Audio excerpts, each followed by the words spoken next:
Well, this is probably going to be a shorty. If you've been following this channel at all, you know I've been chasing around this code 42. And so what I'm going to do today is replace the spark control module. I got a new one and we'll get that started. Okay, so there's the new module. I got it at Rock Auto.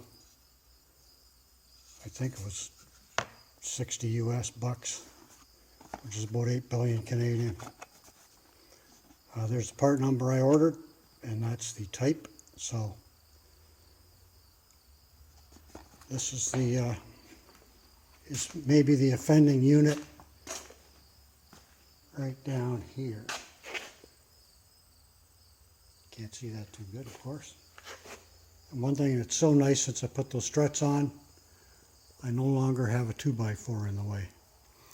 So the first thing you want to do, of course, with any of this kind of stuff is disconnect your negative battery terminal. Okay, so it's really a pretty simple operation. I'm just going to pop that one off and pop the new one on. All you've got here are a couple of mounting screws and it comes off. See that? It's just got a clip there, so we'll just pop that off. There's the old one, the new one, so pretty much identical as you would expect. So let's get this one on. Okay, so there's the new one on, so let's start this baby up and see what happens.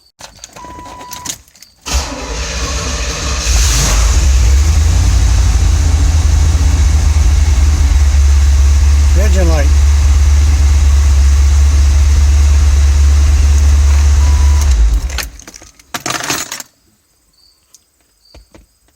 The mystery continues.